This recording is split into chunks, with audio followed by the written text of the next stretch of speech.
Can one lead a good life in a bad life?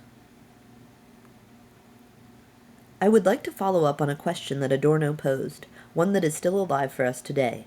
It is a question to which I return time and again, one that continues to make itself felt in a recurrent way. There is no easy way to answer the question, and certainly no easy way to escape its claim upon us. Adorno, of course, told us in Minima Moralia that es gibt kein richtiges Leben im Falschen.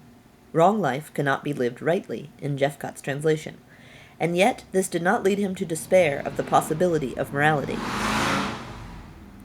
Indeed, we are left with the question, how does one lead a good life in a bad life? He underscored the difficulty of finding a way to pursue a good life for oneself, as oneself, in the context of a broader world that is structured by inequality, exploitation, and forms of effacement. That would at least be the initial way I would reformulate his question. Indeed, as I reformulate it for you now, I am aware that it is a question that takes new form depending on the historical time in which it is formulated. So, from the beginning, we have two problems. The first is how to live one's own life well, such that we might say that we are living a good life within a world in which the good life is structurally or systematically foreclosed for so many, or becomes a phrase that makes no sense, or seems to denote a way of life that is in some ways quite bad. The second problem is, what form does this question take for us now? Or, how does the historical time in which we live condition and permeate the form of the question itself? Before I go further, I am compelled to reflect on the terms we use. Indeed, the good life is a controversial phrase, since there are so many different views on what the good life, das richtige Leben, might be. Many have identified the good life with economic well-being, prosperity, or even security. But we know that both economic well-being and security can be achieved by those who are not living a good life.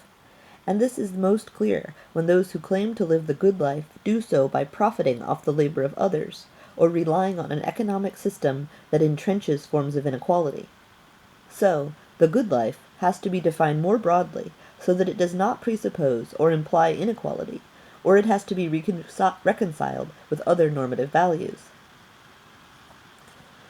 If we rely on ordinary language to tell us what a good life is, we will become confused, since the phrase has become a vector for competing schemes of value. In fact, we may conclude rather quickly that, on the one hand, the good life, as a phrase, belongs either to an outdated Aristotelian formulation tied to an individualistic form of moral conduct, or, on the other hand, that the good life has been too contaminated by commercial discourse to be useful to those who want to think about the relationship between morality or ethics more broadly and social and economic theory. When Adorno queries whether it is possible to lead a good life in a bad life, he is asking about the relation of moral conduct to social conditions, but more broadly about the relation of morality to social theory. Indeed, he is also asking how the broader operations of power and domination enter into or disrupt our individual reflections on how best to live. He writes, Das ethische Verhalten oder das moralische oder unmoralische Verhalten immer ein gesellschaftliches Phänomen ist. Das heißt, da es überhaupt keinen Sinn hat, von ethischen und von moralischen Verhalten unter Absehung der Beziehungen der Menschen zueinander zu reden, und da das rein für sich selbst seiende Individuum eine ganz leere Abstraction ist. I apologize for my German. Ethical conduct, or moral and immoral conduct, is always a social phenomena.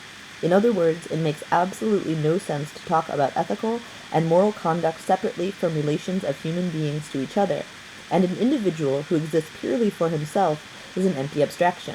That was the translation. Or again, die gesellschaftlichen Kategorien bis ins Innerste der Moralphilosophie sich einen erstrecken.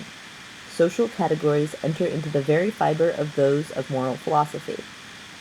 Or, yet again, in his final sentence of Problem der Moralphilosophie, kurz, was Moral heute vielleicht überhaupt noch heißen darf, Das geht über an die Frage nach der Einrichtung der Welt.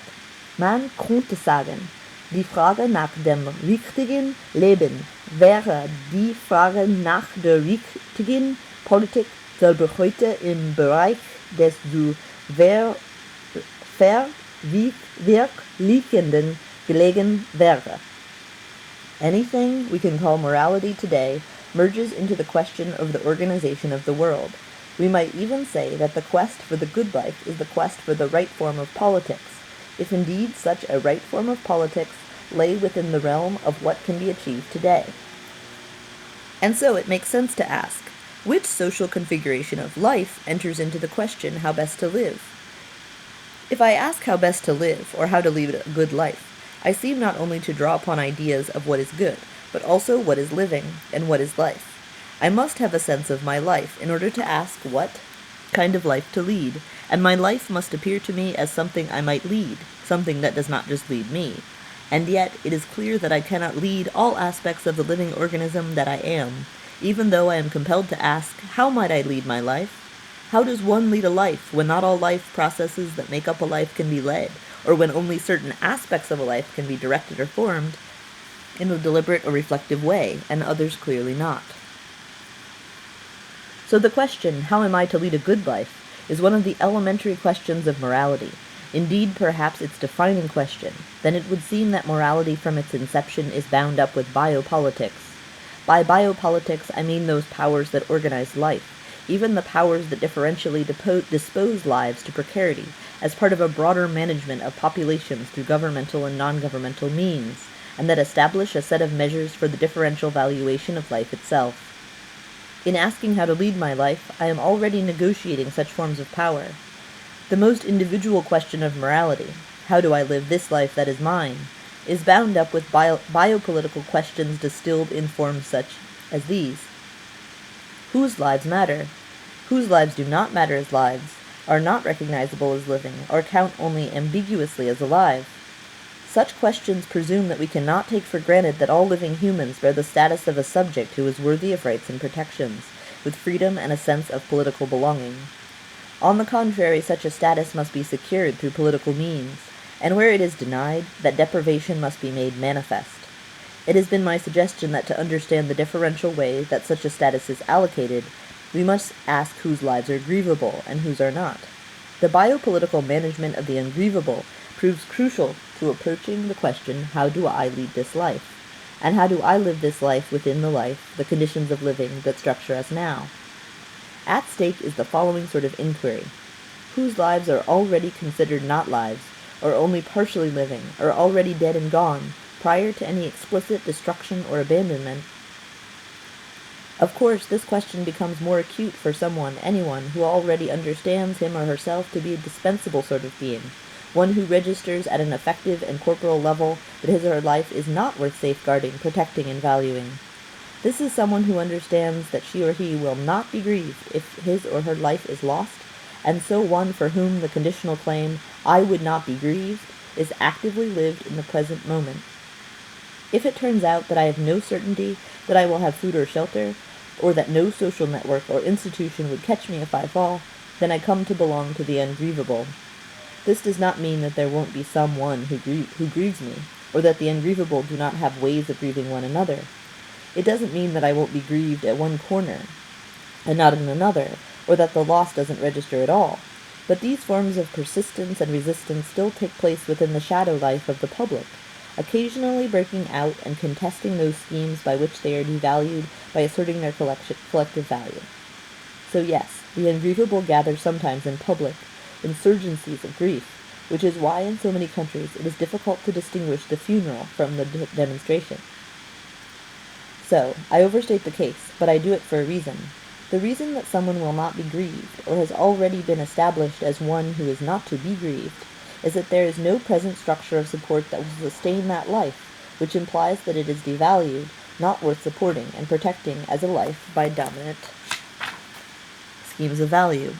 The very future of my life depends on that condition of support, so if I am not supported, then my life is established as a tenuous, precarious, and in that sense not worthy to be projected from injury or loss, and so not grievable.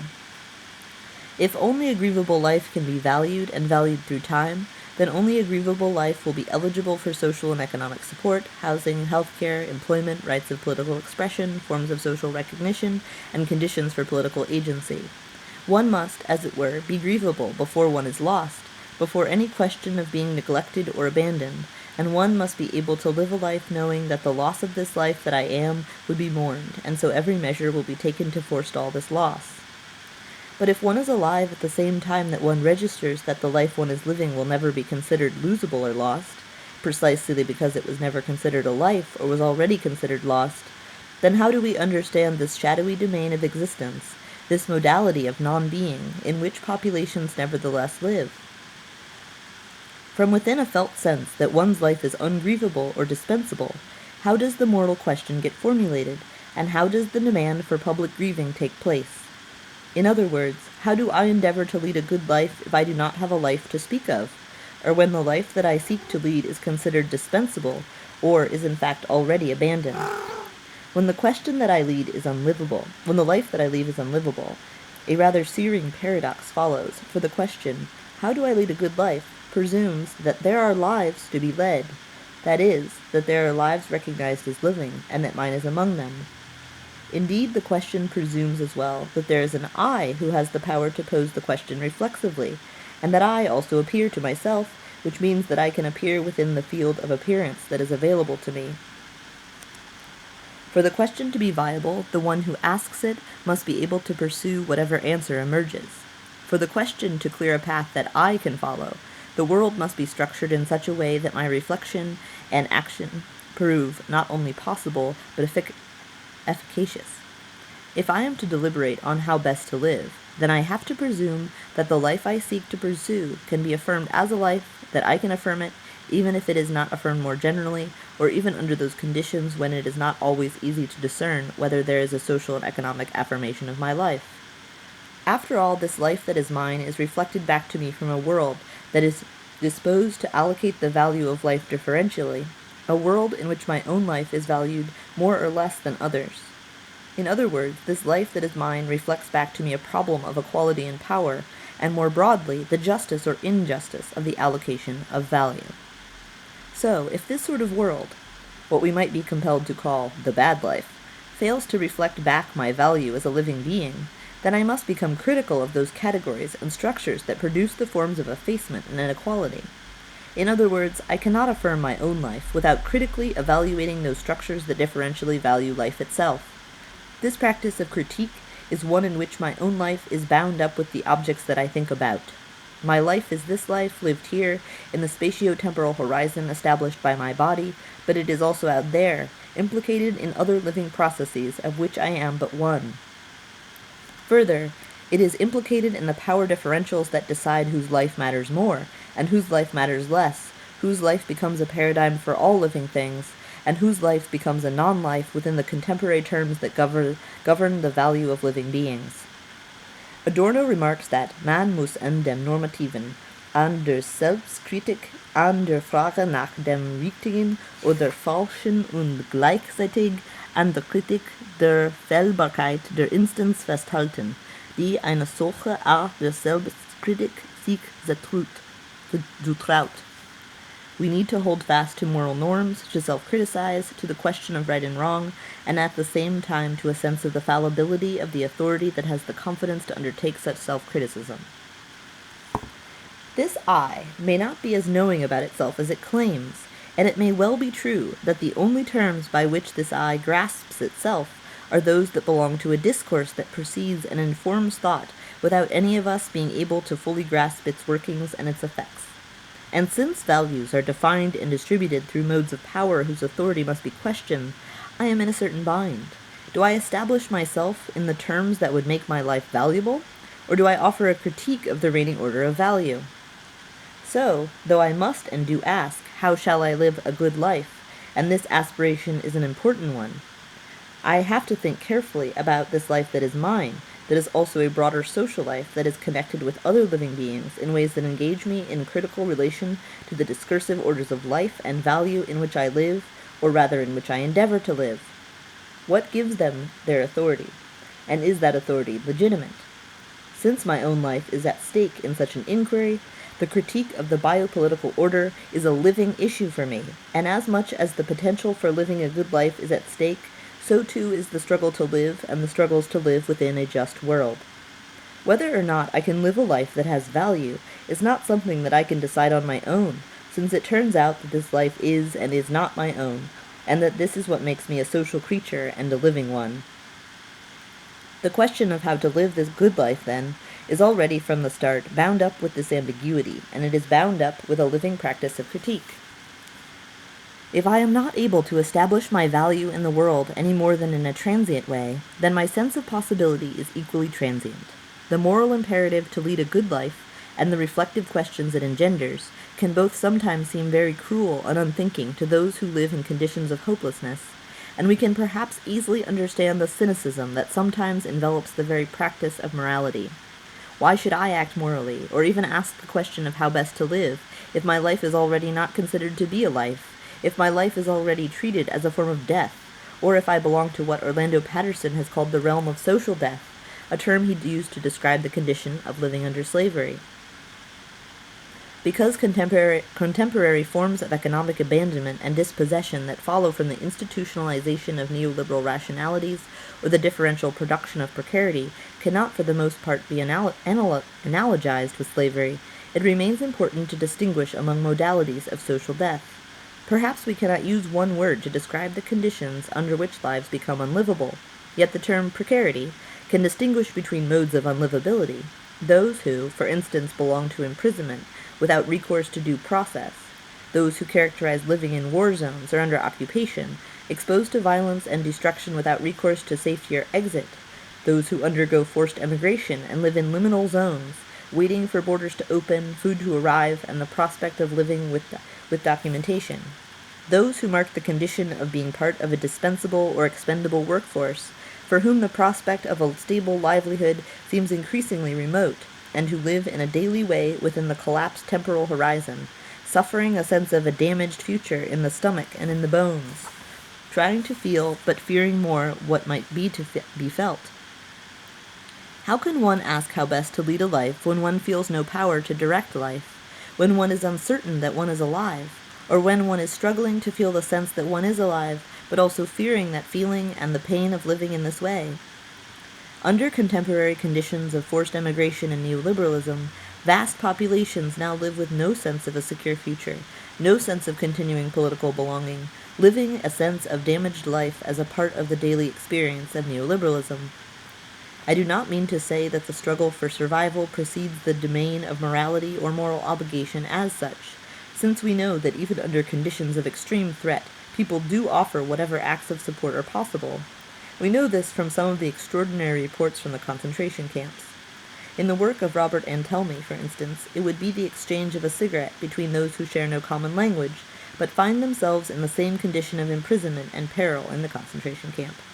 Or in the works of Primo Levi, the response to the other can take the form of simply listening to and recording the details of that story that the other might tell, letting the story become part of an undeniable archive, the enduring trace of loss that compels the ongoing obligation to mourn.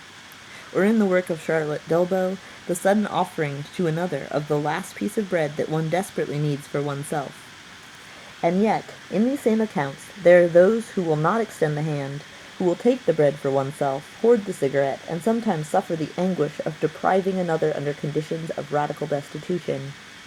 In other words, under conditions of extreme peril and heightened precarity, the moral dilemma does not pass away.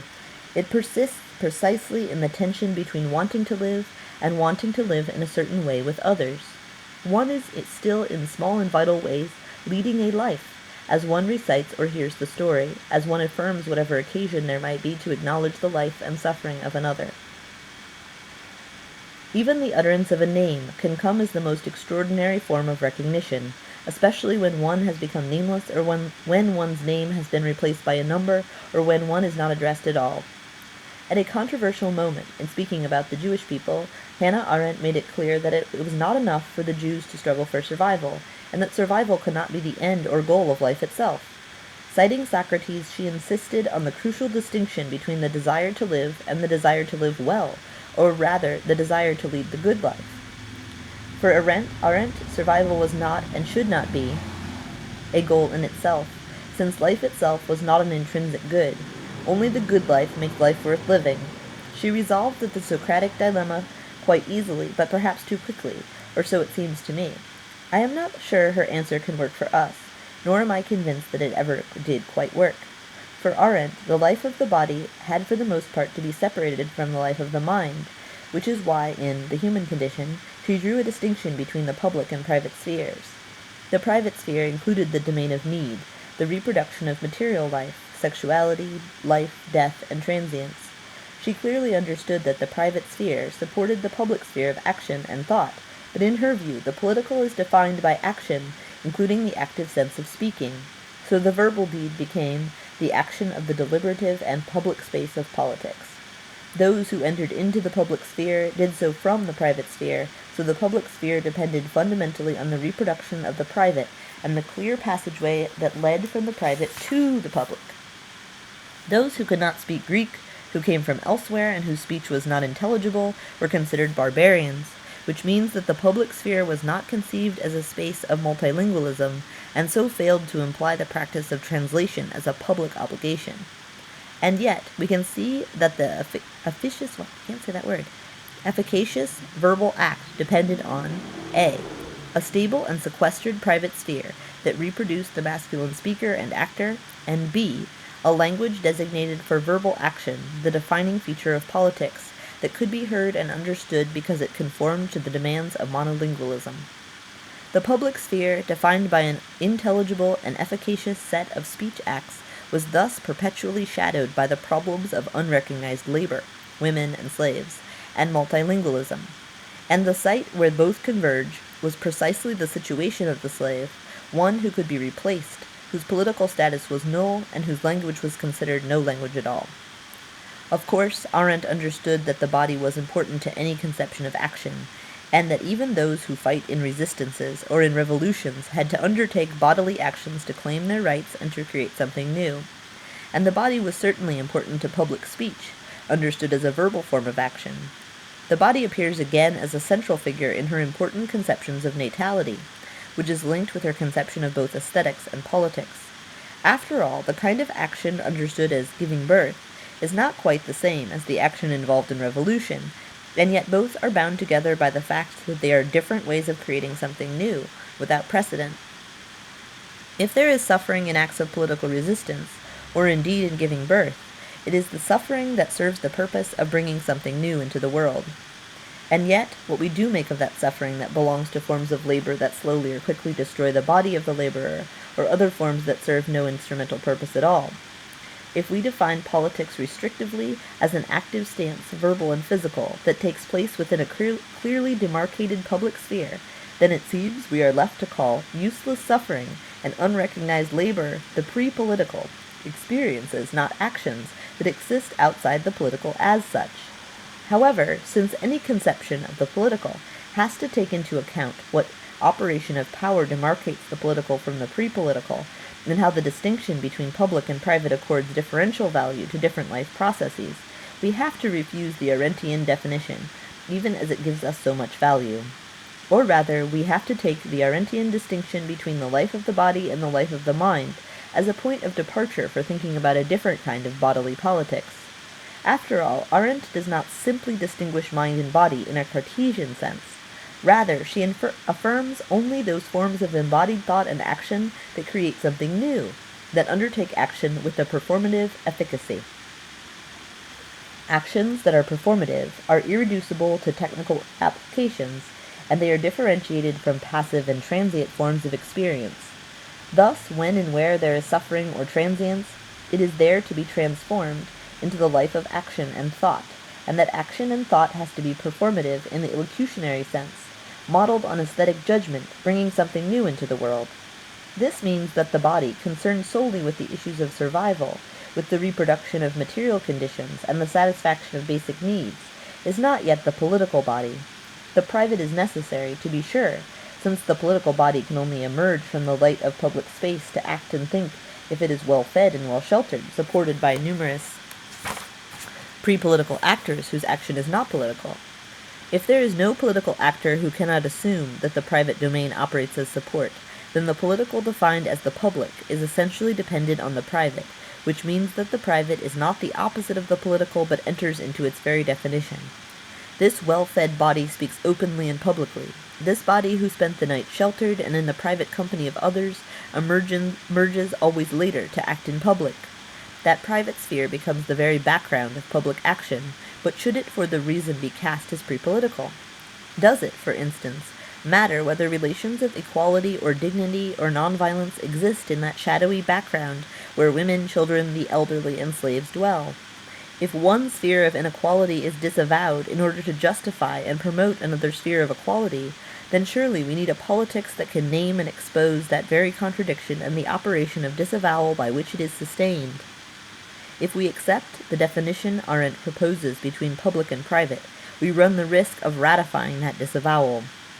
So, what is at stake here in revisiting Arendt's account of the private and public distinction in the classical Greek polis? The disavowal of dependency becomes the precondition of the autonomous thinking and acting political subject, which immediately raises the question of what kind of autonomous thought and action this might be. And if we agree to the private and public distinction that Arendt presents, we accept the disavowal of dependency as a precondition of politics, rather than taking those mechanisms of disavowal as the objects of our own critical analysis. Indeed, it is the critique of that unacknowledged dependency that establishes the point of departure for a new body politics, one that begins with an understanding of human dependency and interdependency, one that, in other words, can account for the relation between precarity and performativity. Indeed, what if one started with the condition of dependency and the norms that facilitate its disavowal? What difference would such a point of departure make to the idea of politics, and even to the role of performativity within the political? Is it possible to separate the agentic and active dimension of performative speech from the other dimensions of bodily life, including dependency and vulnerability, modes of the living body that cannot easily or fully be transformed into forms of unambiguous action? We would not only need to let go of the idea that verbal speech distinguishes the human from non-human animals, but we would need to affirm those dimensions of speaking that do not always reflect conscious and deliberate intentions. Indeed, sometimes, as Wittgenstein has remarked, we speak, we utter words, and only later have a sense of their life. My speech does not start with my intention, though something that we surely can call intention gets formed as we speak. Moreover, the performativity of the human animal takes place through gesture, gait, modes of mobility, sound and image, and various expressive means that are not reducible to public forms of verbal speech. That Republican ideal is yet to give way to a broader understanding of sensate democracy. The way we gather on the street, sing or chant, or even maintain our silence is a part of the performative dimension of politics, situating speech as one bodily act among others. So bodies act when they speak, to be sure, but speaking is not the only way that bodies act, and certainly not the only way they act politically. And when public demonstrations or political actions have as their aim the opposition to failing forms of support, lack of food or shelter, unreliable or uncompensated labor, then what was previously understood as the background of politics becomes its explicit object. When people gather to rally against induced conditions of precarity, they are acting performatively, giving embodied form to the Arendtian idea of concerted action. But at such moments the performativity of politics emerges from the conditions of precarity, and in political opposition to that precarity. When populations are abandoned by economic or political policy, then lives are deemed unworthy of support. Over and against such policies, the contemporary politics of performativity insists upon the interdependency of living creatures, as well as the ethical and political obligations that follow from any policy that deprives or seeks to deprive a population of a livable life. The politics of performativity is also a way of enunciating and enacting value in the midst of a biopolitical scheme that threatens to devalue such populations. Of course, this discussion brings us to another question. Are we speaking only about human bodies? We have mentioned that bodies cannot be understood at all without the environments, the machines, and the social organization of interdependency upon which they rely, all of which form the conditions of their persistence and flourishing. And finally, even if we come to understand and enumerate the requirements of the body, do we struggle only for those requirements to be met? As we have seen, Arendt surely opposed that view. Or do we struggle as well for bodies to thrive, and for lives to become livable? As I hope to have suggested, we cannot struggle for a good life, a livable life, without meeting the requirements that allow a body to persist. It is necessary to demand that bodies have what they need to survive, for survival is surely a precondition for all other claims we make. And yet, that demand proves insufficient since we survive precisely in order to live, and life, as much as it requires survival, must be more than survivable in order to be livable. One can survive without being able to live one's life, and in some cases, it surely does not seem worth it to survive under such conditions. So, an overarching demand must be precisely for a livable life, that is, a life that can be lived. How, then, do we think about a livable life without positing a single or uniform ideal for that life? As I indicated in an earlier chapter, it is not a matter, in my view, of finding out what the human really is, or should be, since it surely has been made plain that humans are animals too, and that our very bodily existence depends upon systems of support that are both human and non-human. So, to a certain extent, I follow my colleague Donna Haraway in asking us to think about the complex relationships that constitute bodily life, and in suggesting that we do not need any more ideal forms of the human. Rather, we need to understand and attend to the complex sets of relations without which we do not exist at all. Of course, there are conditions under which the kind of dependency and relationality to which I am referring seems to be unbearable. If a laborer depends on an employer by whom he or she is exploited, then that laborer's dependency appears to be equivalent to his or her capacity to be exploited. One might resolve that one has to do away with all dependency, since the social form that dependency assumes is exploitation. And yet it would be an error to identify the contingent form that dependency takes under conditions of exploitative labor relations with the final or necessary meaning of dependency. Even if dependency always takes one social form or another, it remains something that can and does transfer among those forms, and so proves to be irreducible to any one of them. Indeed, my stronger point is simply this: no human creature survives or persists without depending on a sustaining environment, social forms of relationality, and economic forms that presume and structure interdependency. It is true that dependency implies vulnerability, and sometimes that vulnerability is precisely to forms of power that threaten or diminish our existence. And yet, this does not mean that we can legislate against dependency, or the condition of vulnerability to social forms. Indeed, we could not begin to understand why it is so difficult to live a good life in a bad life if we were invulnerable to those forms of power that exploit or manipulate our desire to live. We desire to live, even to live well, within social organizations of life, biopolitical regimes, that sometimes establish our very lives as disposable or negligible, or worse, seek to negate our lives. If we cannot persist without social forms of life, and if the only available ones are those that work against the prospect of our living, we are in a difficult bind, if not an impossible one. Put in yet other words, we are, as bodies, vulnerable to others and to institutions, and this vulnerability constitutes one aspect of the social modality through which bodies persist. The issue of my, or your, vulnerability implicates us in a broader political problem of equality and inequality, since vulnerability can be projected and denied, psychological categories, but also exploited and manipulated, social and economic categories, in the course of producing and naturalizing forms of social inequality. This is what is meant by the unequal distribution of vulnerability. My normative aim, however, is not simply to call for an equal distribution of vulnerability, since much depends on whether the social form of vulnerability that is being distributed is itself a livable one. In other words, one does not want everyone to have an equally unlivable life.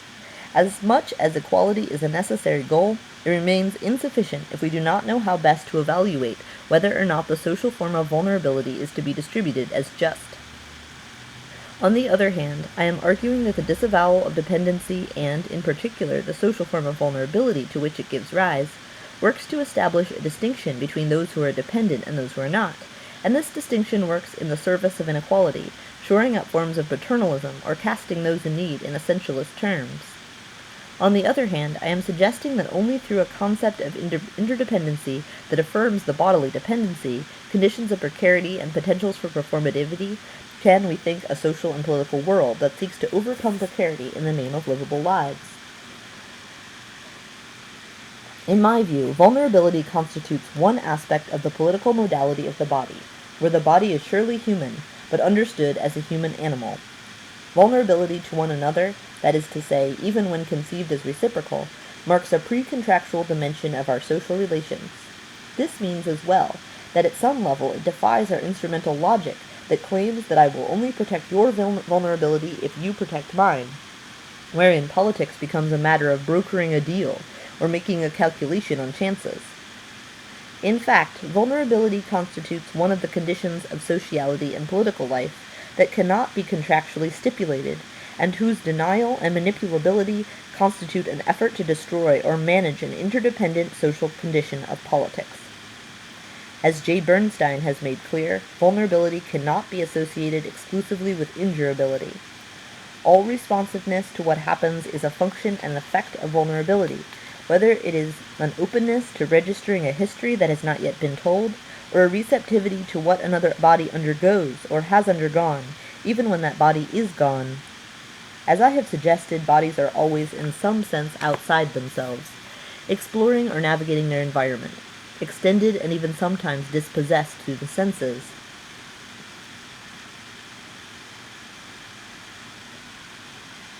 If we could become lost in one another, or if our tactile, motile, haptic, visual, olfactory, or auditory capacities comport us beyond ourselves, that is because the body does not stay in its own place, and because dispossession of this kind characterizes bodily sense more generally.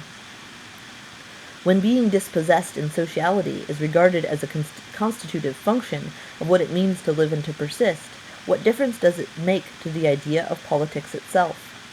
If we then return to our original question, how is it that I might lead a good life in a bad life? We can rethink this moral question in light of social and political conditions without thereby eradicating the moral importance of the question.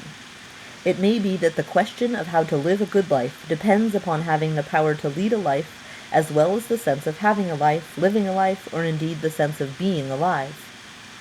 There is always the possibility of a cynical response, according to which the point is precisely to forget morality and its individualism and dedicate oneself to the struggle for social justice. Pursuing this path, then, we might conclude that morality has to cede its place to politics in the broadest sense, that is, as a common project to realize ideals of justice and equality in ways that are universalizable. Of course, to arrive at this conclusion, there is still a nagging and obdurate problem, namely, that there is still this I, who must in some way enter into, negotiate, and undertake a practice within a broader social and political movement. And when that movement seeks to displace or eradicate this I, and the problem of its own life, then another form of effacement happens, an absorption into a common norm, and so a destruction of the living I. It cannot be that the question of how best to live this life, or how to lead a good life, culminates in the effacement or destruction of this I and its life. Or if it does, then the way the question is answered leads to the destruction of the question itself. And though I do not think that the question of morality can be posed outside of the context of social and economic life, without presupposing something about who counts as a subject of life or as a living subject, I am quite sure that the answer to the question of how best to live cannot be rightly answered by destroying the subject of life. And yet, if we return to Adorno's claim that it is not possible to live a good life in a bad life, we see that the term life occurs twice, and this is not simply incidental. If I ask how to lead a good life, then I am seeking recourse to a life that would be good whether or not I was the one who might be leading it, and yet I am the one who needs to know, and so in some sense it is my life. In other words, already, from within the perspective of morality, life itself is doubled. By the time I get to the second part of the sentence, and I seek to know how to live a good life in a bad life, I am confronted with an idea of life as socially and economically organized. That social and economic organization of life is bad, precisely because it does not provide the conditions for a livable life, because the livability is unequally distributed. One might wish simply to live a good life in the midst of a bad life. finding one's own way as best as one can, and disregarding the broader social and economic inequalities that are produced through specific organizations of life. But it is not so simple. After all, the life I am living, though clearly this life and not some other, is already connected with broader networks of life, and if it were not connected with such networks, I could not actually live. So my own life depends on a life that is not mine, not just the life of the other, but a broader social and economic organization of life. So my own living, my survival, depends on this broader sense of life, one that includes organic life, living and sustaining environments, and social networks that affirm and support interdependency. They constitute who I am, which means that I cede some part of my distinctively human life in order to live, in order to be human at all. Implicit in the question of how to live a good life in a bad life is the idea that we might still think about what a good life might be, and that we can no longer think of it exclusively in terms of the good life of the individual. If there are two such lives, my life and the good life, understood as a social form of life, then the life of the one is implicated in the life of the other. And this means that when we speak about social lives, we are referring to how the social traverses the individual, or even establishes the social form of individuality. At the same time, the individual, no matter how intensely self-referential, is always referring to itself through a mediating form, through some media, and its very language for recognizing itself comes from elsewhere. The social conditions that mediate this recognition of myself that I undertake. As we know from Hegel, the I who comes to recognize itself, its own life, recognizes itself always as another's life. The reason why the I and the you are ambiguous is that they are each bound up in other systems of interdependency, what Hegel calls Sittlichkeit. And this means that although I perform that recognition of myself, some set of social norms is being worked out in the course of the performance that I author, and whatever is being worked out does not originate with me, even as I am not thinkable without it. In Adorno's Problem der Moral Philosophy, what begins as a moral question about how to pursue the good life in a bad life culminates in the claim that there must be resistance to the bad life in order to pursue the good life. This is what he writes. Das Leben selbst ebenso entstellt und verzerrt ist, dass im Grunde kein Mensch in ihm richtig zu leben, seine eigenen menschliche Bestimmung zu realisieren vermag. Ja, ich möchte fast so weit gehen, dass die Welt so eingerichtet ist, dass selbst noch die einfachste Forderung von Integrität und Anständigkeit eigentlich fast bei einem jeden Menschen überhaupt notwendig zu Protest führen muss. Life itself is so deformed and distorted that no one is able to live the good life in it or to fulfill his destiny as a human being. Indeed, I would almost go so far as to say that, given the way the world is organized, even the simplest demand for integrity and decency must necessarily lead almost everyone to protest. It is interesting that at such a moment Adorno would claim that he almost, fast, goes so far as to say what he then says. He is not sure the formulation is quite right, but he goes ahead anyway. He overrides his hesitation, but keeps it nevertheless on the page. Can it be so simply said that the pursuit of the moral life can and must, under contemporary conditions, culminate in protest? Can resistance be reduced to protest? Or, further, is protest for Adorno in the social form that is the pursuit of the good Or further, is protest for Adorno in the social form that the pursuit of the good life now takes? That same speculative character continues as he remarks that das Einzige, was man vielleicht sagen kann, ist, dass das richtige Leben heute in der Gestalt des Bilderstandes gegen die von dem fortgeschrittensten Bewusstsein durchschauten, kritisch aufgelösten Formen eines falschen Lebens bestünde. The only thing that can perhaps be said is that the good life today would consist in resistance to forms of the bad life that have been seen through and critically dissected by the most progressive minds. In the German, Adorno refers to false life, and this is translated into English as the bad life. Of course, the difference is quite important, since for morality, the pursuit of the good life may well be a true life, but the relation between the two has yet to be explained. Further, it seems that Adorno appoints himself to the elect group of those who are progressive and capable enough to conduct the critical activity that must be pursued. Significantly, that practice of critique is rendered synonymous with resistance in this sentence, and yet, as in the sentence above, some doubt lingers as he makes this set of proclamations. Both protest and resistance characterize popular struggles, mass actions, and yet in this sentence they characterize the critical capacities of a few. Adorno himself wavers slightly here, even as he continues to clarify his speculative remarks, and he makes a slightly different claim for reflexivity.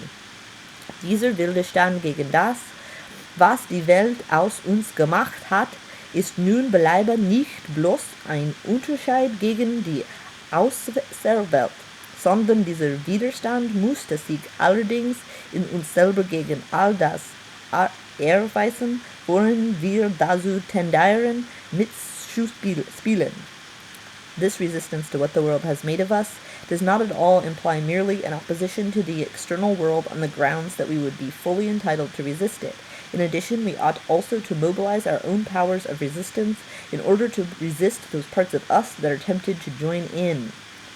What Adorno might be said to rule out at such moments is the idea of popular resistance, of forms of critique that take shape as bodies amass on the street to articulate their opposition to contemporary regimes of power. But also, resistance is understood as a no-saying to the part of the self that wants to go along, mitzuspielen, the status quo. It is understood both as a form of critique that only the elect few can undertake, and as a resistance to the part of the self that seeks to join with what is wrong, an internal check against complicity. These claims limit the idea of resistance in ways that I myself would not finally be able to accept. For me, both claims prompt further questions. What part of the self is being refused, and what part is being empowered through resistance? If I refuse that part of myself that is complicit with the bad life, have I then made myself pure? Have I intervened to change the structure of that social world from which I withhold myself, or have I isolated myself? Have I joined with others in a movement of resistance and a struggle for social transformation? These questions have, of course, been posed to Adorno's views for some time. I remember a demonstration in Heidelberg in 1979, when some groups on the left were contesting Adorno, protesting his limited idea of protest. For me, and perhaps for us today, we might still query in what way resistance must do more than refuse a way of life, a position that finally abstracts the moral from the political at the expense of solidarity, producing the very smart and morally pure critic as the model of resistance. If resistance is to enact the very principles of democracy for which it struggles, then resistance has to be plural and it has to be embodied. It will also entail the gathering of the ungrievable in a public space, marking their existence and their demand for livable lives, the demand to live a life prior to death, simply put. Indeed, if resistance is to bring about a new way of life, a more livable life that opposes the differential distribution of precarity, then acts of resistance will say no to one way of life at the same time that they say yes to another. For this purpose, we must reconsider for our times the performative consequences of concerted action in the Arendtian sense. Yet, in my view, the concerted action that characterizes resistance is sometimes found in the verbal speech act or the heroic fight, but it is also found in those bodily gestures of refusal, silence, movement, and refusal to move that characterize these movements, that enact democratic principles of equality and economic principles of interdependency in the very action by which they call for a new way of life that is more radically democratic and more substantially interdependent. A social movement is itself a social form. And when a social movement calls for a new way of life, a form of livable life, then it must, at that moment, enact the very principles it seeks to realize. This means that when it works, there is a performative enactment of radical democracy in such movements that alone can articulate what it might mean to live a good life in the sense of a livable life. I have tried to suggest that precarity is the condition against which several new social movements struggle. Such movements do not seek to overcome interdependency or even vulnerability as they struggle against precarity. Rather, they seek to produce the conditions under which vulnerability and interdependency become livable. This is a politics in which performative action takes bodily and plural form, drawing critical attention to the conditions of bodily survival, persistence, and flourishing within the framework of radical democracy. If I am to lead a good life, it will be a life lived with others, a life that is no life without those others. I will not lose this I that I am. Whoever I am will be transformed by my connections with others, since my dependency on another and my dependability are necessary in order to live and to live well. Our shared exposure to precarity is but one ground of our potential equality and our reciprocal obligations to produce together conditions of livable life. In avowing the need we have for one another, we avow as well basic principles that inform the social democratic conditions of what we might still call the good life. These are critical conditions of democratic life, in the sense that they are part of an ongoing crisis, but also because they belong to a form of thinking and acting that responds to the urgencies of our time.